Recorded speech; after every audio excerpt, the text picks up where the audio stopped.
name's John Landry. I'm from Sudbury, Ontario, Canada, and I work for Vale in Sudbury. I'm a USW Local 6500 member. Okay, and can you tell me the story of what happened there? 3 years ago, we were formerly known as Inco, and a Brazilian company called CVRD came in and bought us out. Then they switched their names to Vale Inco, and just a couple of weeks ago now they are no longer Vale Inco, they are just Vale. So they've wiped out the old Inco name completely. They purchased us for $19.2 billion. It's a resource. They can't, the nickel is coming from the ground, so it's not like manufacturing. They have to stay in Sudbury. But what they've done is they've put us out on strike for 1 year so far. We're at our 1 year mark right now.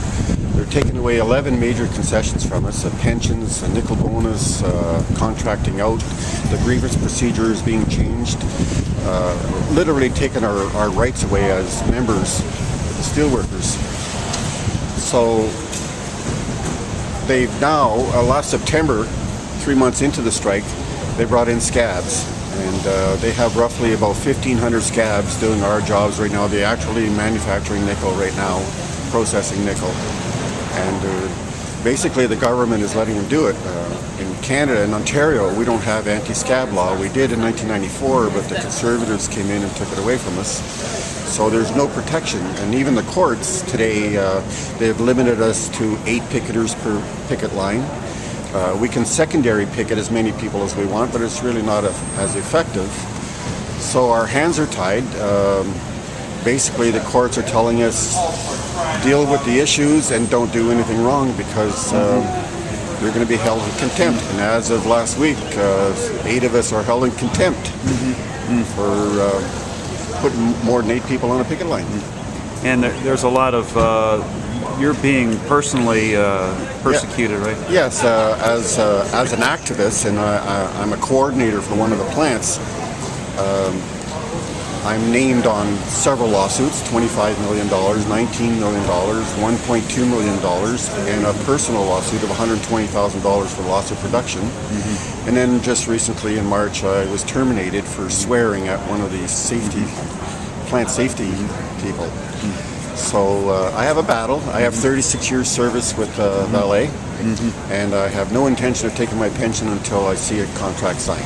Great. And what kind of solidarity are you getting from the labor movement, both in Canada and internationally? Well, internationally it's phenomenal. Like countries from all over the world are sending money to us. The UK has been great. Australia has been great. They're sending all kinds of money. Even in Canada, the other unions like CAW and QP and that are sending huge amounts of money to us to support us. So there is a major support here in Canada and abroad, like in the States. I mean, Pittsburgh's doing great things for us, trying to protect our jobs in Canada. So all's good. The money's rolling in and helping our support. We have campaigns that we need that money to do our campaigns. Right.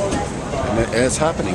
And Vale it's an international conglomerate, right? And, yes. And so how are the workers and the unions that cover Vale internationally? How are you coordinating? We're sending delegations out. We've sent delegations to Australia, South Africa, UK, Brazil, several times to Brazil to talk to the union down there is, can't remember it now. CUT, right? CUT, I think it's called, and they're telling us their stories about what Vale did to them when they first. You have to understand what Vale did. Vale was never a company before. Brazil owned the, iron ore mines and the shipping yards, and they just got kind of fed up, doing it. So they gave these companies to CVRD, which became Vale in the long run. But when CVRD took it over, they literally raped everything that they had. They took away complete pensions of the people. You don't have more than 5 years service. At 5 years service, you're terminated and you start over again. Wow. So this is the kind of company that they're dealing with. And they're doing it in Australia. They just bought out mining companies in Australia. They're doing the same thing there. They've wiped out the communities. They've actually gotten rid of the communities so they wouldn't have to deal with the support. Okay. Okay. Well, you glad you're here in Detroit? I am very happy that I came here in Detroit. Okay. I'm going to learn a lot, especially there's a forum that I'm going to be going to, is how to blockade and how to tie ourselves up to the equipment. Okay, great.